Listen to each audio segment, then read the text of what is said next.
Career. He started his career as a prosecuting advocate and studied philosophy temporarily in Rhodes. Caesar was captured by pirates and held prisoner while crossing the Aegean Sea. Once the ransom was paid, Caesar was released.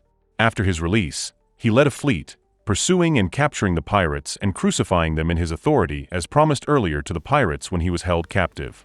In 69 BC, he was elected as the quaestor by the Assembly of People and later as curule aedile in 65 BC.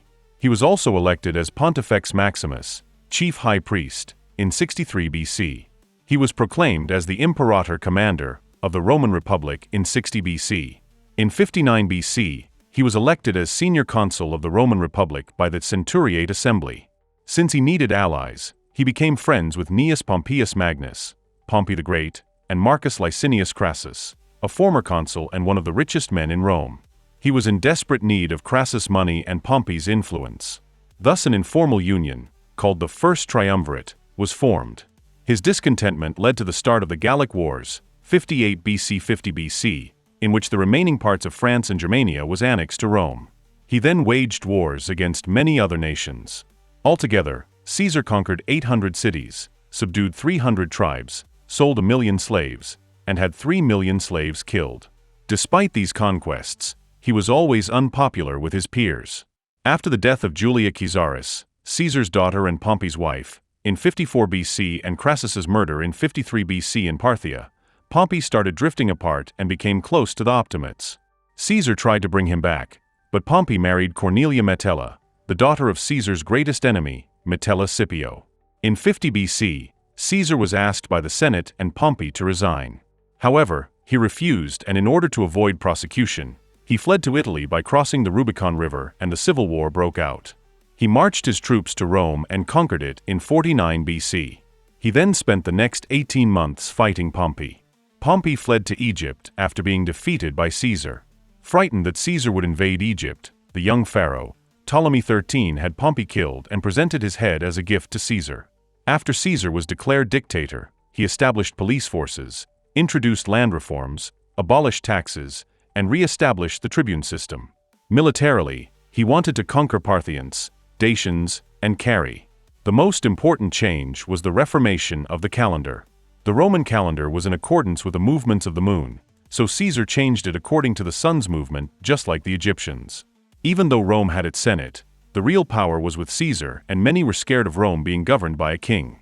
Caesar did not wish to become the king, but the fear of the Republicans led the Senate to conspire against Caesar. Regarded as the greatest man of all ages by many, Julius Caesar is one of the most fascinating figures in history.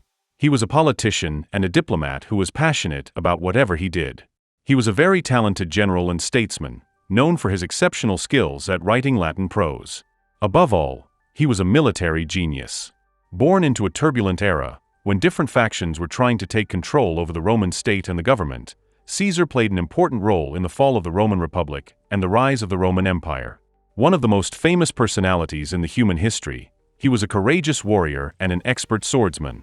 Not only was he a very successful commander, but also a reformer, as he brought about a lot of social, economic, and political reforms to make the country a better place. The most important contribution he ever made was the reformation of the calendar, where he introduced a leap year once in every 4 years, the one which we follow till date. The month July is named after him in his honor.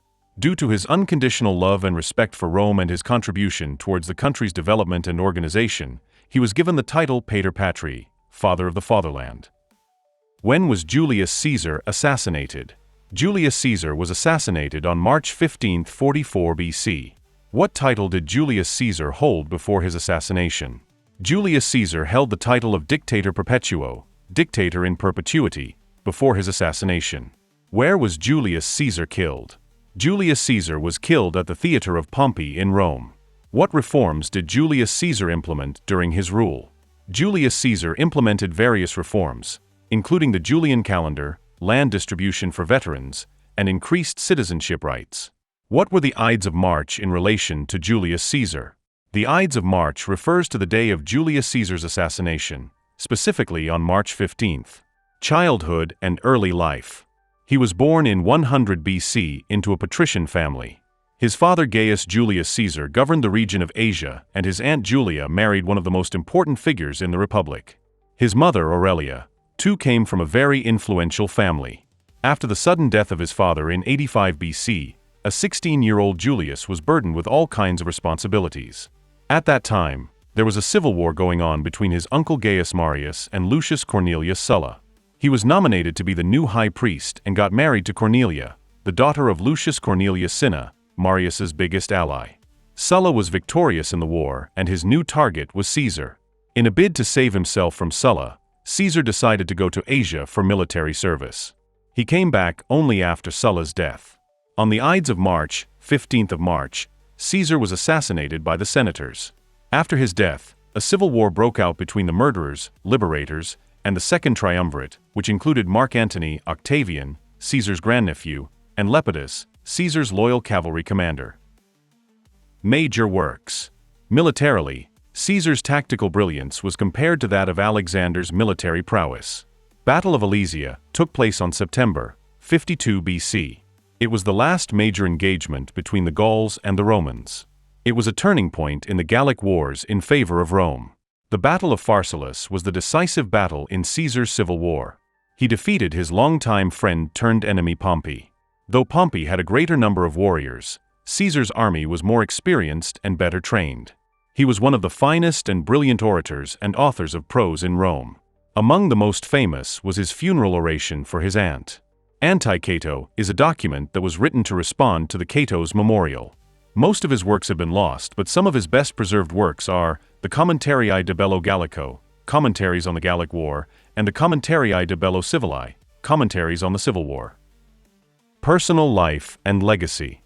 He was first married to Cornelia Cinna, the daughter of Lucius Cornelius Cinna, from 84 BC until 69 BC. They had a daughter named Julia. His second marriage was with Pompeia from 67 BC to 61 BC.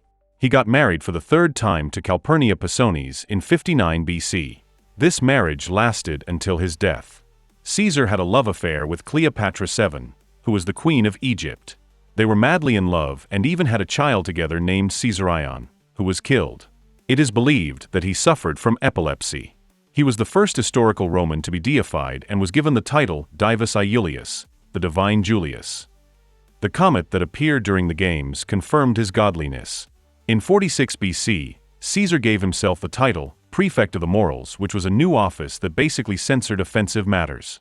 He was the only Roman to have his picture on a coin while still alive. A group of senators, led by Brutus, stabbed him to death in March 44 BC.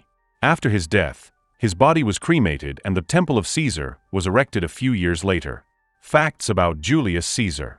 Julius Caesar was known for his impeccable fashion sense and was often seen wearing a laurel wreath as a symbol of victory. Caesar was a prolific writer and is credited with composing poems, speeches, and even a treatise on Latin grammar. He was a skilled military strategist but also had a softer side, showing compassion towards his enemies and offering them clemency whenever possible. Caesar was a notorious womanizer and had several high-profile affairs, including with Cleopatra, Queen of Egypt. Despite his many accomplishments, Caesar was also known for his sense of humor and quick wit, endearing him to many of his friends and followers.